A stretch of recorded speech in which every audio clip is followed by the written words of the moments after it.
Welcome to Central Georgia Focused. I'm your host this week, Katelyn Heck. As we approach 2024 election season, some Macon-Bibb commissioners will not be able to run for re-election. In 2012, voters approved a referendum for the consolidation of the city of Macon and Bibb County governments. Well, today, part of that consolidation vote means 4 of the current Macon-Bibb commissioners are term limited. So we're going to talk about what those term limits are, why those commissioners cannot run for their seats. And this week on Central Georgia Focus, we start a series of interviews with those term limited commissioners. Between now and January of 2024, we'll talk with all 4 commissioners about the rule, highlight their accomplishments during their terms and the future of their seats. So today we are joined by District 3 Commissioner Elaine Lucas with more than 3 decades of service to this community under your belt. So thank you for joining us today. Sounds like a long time. It is a long time. Thank you. It's great being here. And you started with the city, moved on to Macon-Bibb, so you do have a lot of experience in this. Talk about these term limits, what they are, what they mean, and why you think voters wanted them when the 2 governments consolidated. Well, with the vote on consolidation, there were a lot of issues that citizens were expected to vote on. I personally did not favor consolidation and worked as hard as I could to convince people not to support it, but it is what it is. It was voted into place. It was a narrow win for the consolidation, which carried with it an awful lot of change.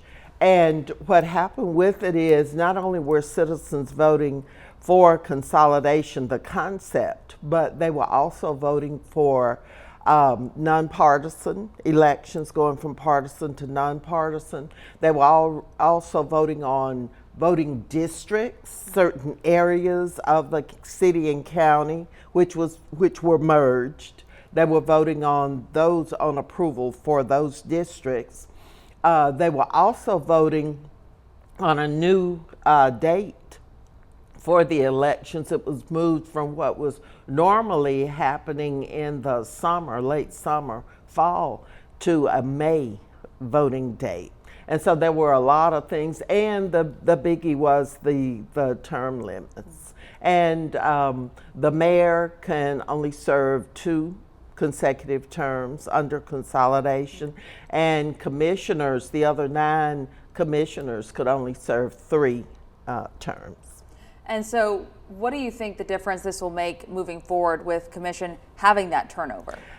I think with everybody running at the same time, you could have a situation where you have a lack of experience, and I think that's what we're going to see going forward with the new commission. Not that people aren't committed or skilled and bring to the table those issues that they want to fight for and that they want to put forward for the people, but it is that there is that danger that you end up with lack of experience, because what you're doing, there are 4 of us who serve presently on the commission, and we have the most experience. So Macon will survive, though, because we have good people. We are growing. There's just so much happening in this community, and I'm just pleased to have been a part of that growth, not only as an educator for over 30 years in the Bibb school system, teacher and counselor, but also as an elected official, first on the Macon City Council for about 25 years, and then being the first Black female to serve on the Macon-Bibb Commission. And so I'm pleased that people trusted me to be their voice at the table, and I've adopted that, your voice, Commissioner Elaine Lucas. And people think of the seat that I hold as their seat. And because truly, I feel a servant leader has a big responsibility, and you go not for yourself, but you go and represent the best interests of the people who sent you there. And as you're representing the people, especially in District 3, what are some of the things that you're most proud of? Well, one of the things that I'm proudest of is that we were able to convince citizens to support the SPLOST initiatives, and that has allowed us to improve recreational offerings for this entire community. Early on, I served on a group that was put in place to support and improve recreation, and we indeed came up with a plan to place recreational opportunities and facilities all over Macon-Bibb County, because South Bibb had nothing, and the north side of town didn't have a whole lot. A lot of the areas didn't have recreational offerings. Senior citizens were in an old rundown building, and they needed a new facility. So one of the things that I'm proudest of is that I was a part of and a big supporter and one who pushed for recreational offerings over this entire community. And I hope the citizens are pleased with what they got for their own money, their SPLOST. I'm proud of the Senior Citizens Center, and people honored me. Rabbi Schlesinger introduced an ordinance to name that in my honor, and it's because I pushed so hard for it and would not let it slip off the table as far as consideration. So I'm just so proud of that, but I'm also proud of being a part of government over these years and being able to see that there were things that I presented that were adopted by the commissioners. A lot of people think you can't get things done, and there are a lot of people who don't get too much done. But I stay in the community, and I make sure that I'm always advocating on their behalf. That's why we were able to pull together Representative James Beverly and my husband, Senator David Lucas, and we called a news conference when Jeffersonville Road was kind of lagging behind, and after 30 or 40 years, you would think you could get a road completed, but it wasn't. So we called a news conference and went out there on Jeffersonville Road, and we said, it's time to get this thing done. People have waited too long. Same way with the Senior Citizen Center. I was fearful that the Senior Citizen Center was just going, being put on the back burner, and indeed it was. And so sometimes you have to kickstart stuff. You have to get in there and say, wait a minute, what about this? And that's what happened with Jeffersonville Road and also with the Senior Citizen Center, and now you see they're both in place. And the Jeffersonville Road, my colleagues and I introduced legislation, and it is going to be designated in honor of Senator David Lucas, who kept the money in place, kept the intensity going over all these years, and was instrumental in not only getting monies in place for Jeffersonville Road, but also the interchange, which is going to offer jobs and has made some millionaires of some of our contractors. It's just a wonderful thing. It's going to be safer for our citizens because we lost a lot of lives out there. So that Jeffersonville Road, it's only right and proper that it would be designated in Senator Lucas's honor, since he served almost 50 years in the legislature, both over in the House and the Senate. I know that neighborhood's going to be very happy to have that road project finished. Oh yeah. Is there anything you would do differently, or you wish you would have done differently during your time?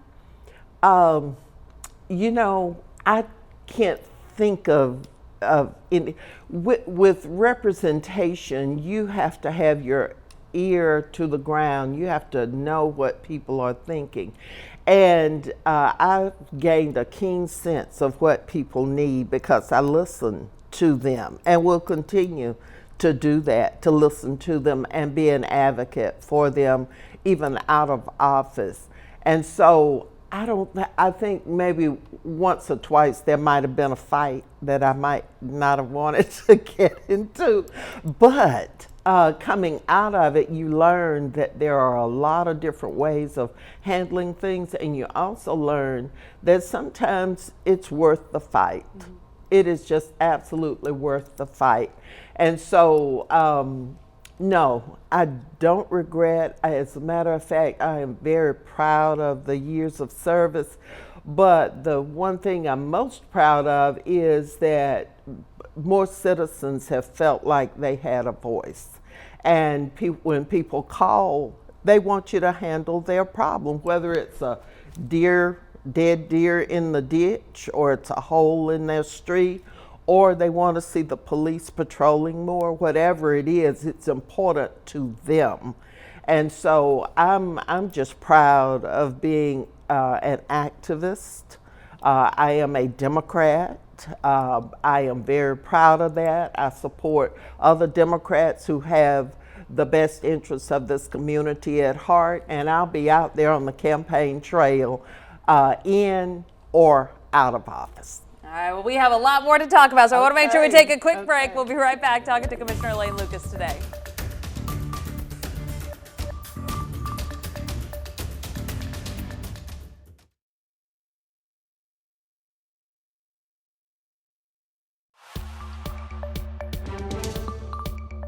Welcome back to Central Georgia Focus. Today we are talking with Macon-Bibb Commissioner Elaine Lucas, one of 4 commissioners nearing the end of their 3-term limit. So we just talked about some of your accomplishments during your time in office, but of course the work is never done. There's going to be someone else filling that seat starting next year.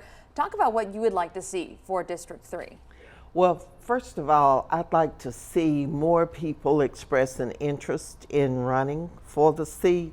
I've not been impressed with some of the folks who've said, and I guess I shouldn't say that, but I have not been impressed with some of the folks because they have no history of service to the community. So what I'd like to see is some people to examine themselves and say, am I interested in this community? Have I been involved in this community? Have I been active in District 3?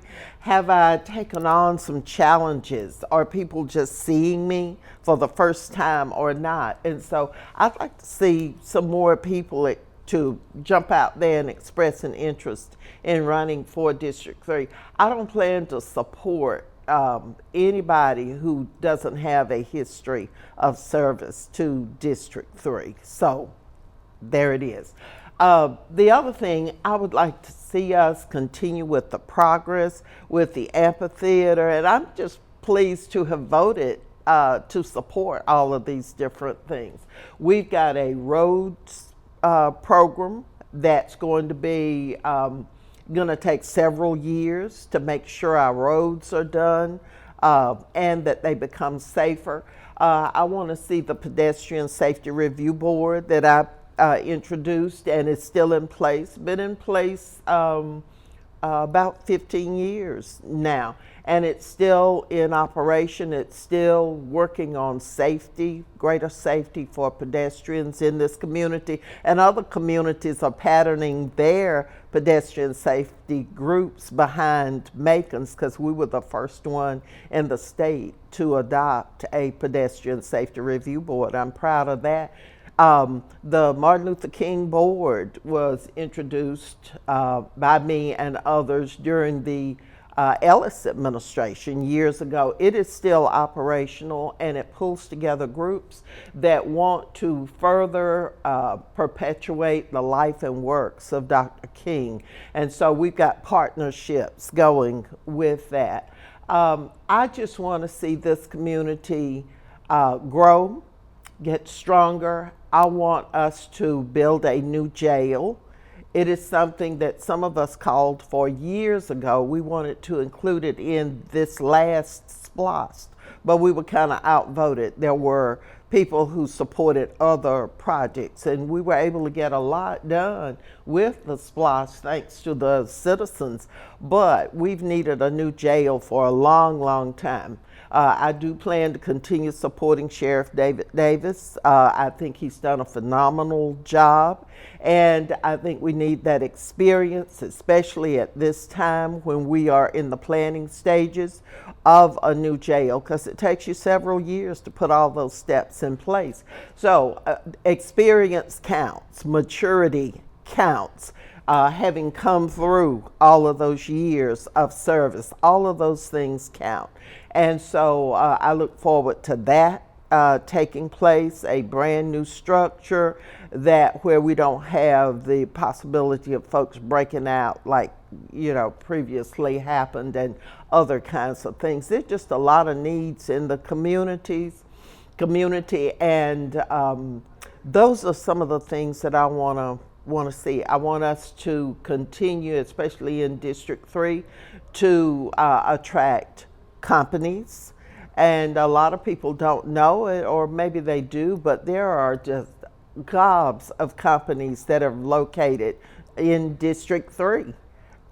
In the South Bibb Industrial Park, and also in the Sofkey Industrial Park, which is in District 3, and also the East Macon Industrial Park. There are just lots and lots of jobs, which brings me to the one other thing that I think we need to focus on in our community, and that's the education of our children. We have got to improve because we have a lot of successes as far as students are concerned, but being a retired educator and one who has a school that allows students to come back and earn their high school diploma, I see so many of our young folks who don't have sufficient skills to get these good jobs that are being brought into this community. So we better get a handle on our education. We better start going to the school board meetings. We better get on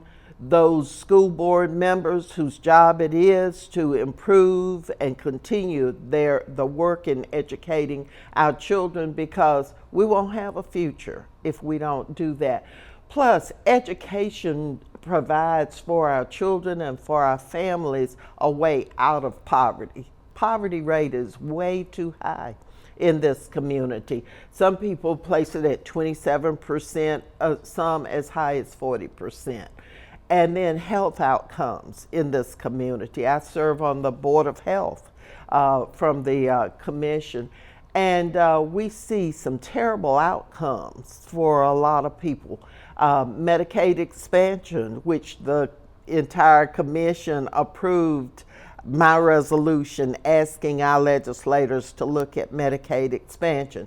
Millions of dollars in health funding that could come into this community to help with our terrible health outcomes, and we want to even accept it on the state level. So these are all conditions in our community that I want to see improved, but the education and making sure that we are safe with firearms, because I think that horse has left the barn as far as trying to keep people from getting guns. I have one myself. I'm sorry to say I ended up having to do that when somebody slit a couple of my tires, some time ago. But it's a reality now, and we have got to make sure that we teach our young folks all the way up about gun safety and staying away from bad influences. So those are all things that I want to see. It might sound, like I want, everything to be rose. I do. Mm-hmm. This is my hometown. I'm a native Maconite. The only 2 years I left Macon was to finish my last 2 years of college at Savannah State, and I hightailed it right on back here to go to work in the school system. I love this community. I want to see us improve. We're in the center of the state, perfectly located. Lots of things are happening on all sides of town. This administration is doing an excellent job of moving us forward when we've been stagnant for a number of years. I am just so happy to have been a part of that and look forward to continuing into the future. I'm not going anywhere. I may be out of office, maybe not for long. Okay. But, I don't ever say never. There are lots of opportunities for service. Well, I do want to ask you about that in just 1 second. We have to take a quick commercial break, but don't you worry. We're going to be talking about this in a minute. We'll be right back.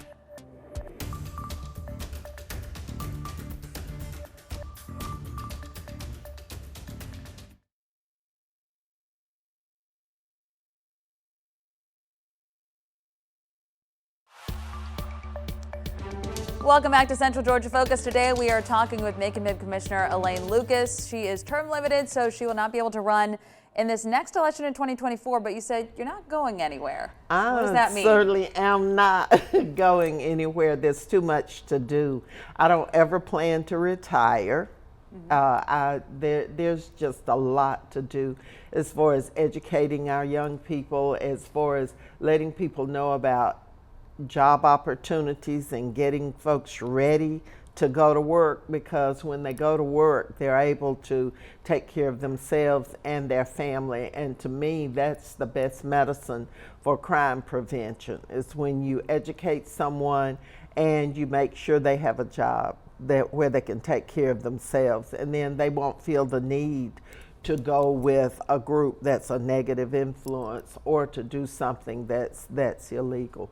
So there are a number of opportunities, I think, coming up. I do plan to continue the work in voter registration. I've worked in voter registration for so long. As a matter of fact, that's how I ended up running for office, because I worked in voter registration coming out of college, and people saw the work I was doing and they said, well, why don't you run for office? And so I said, well, why not? And so I did, and the rest is history. That's like, what, 30 years ago. So there's a lot. There are other possible opportunities to look at as far as elections, some positions.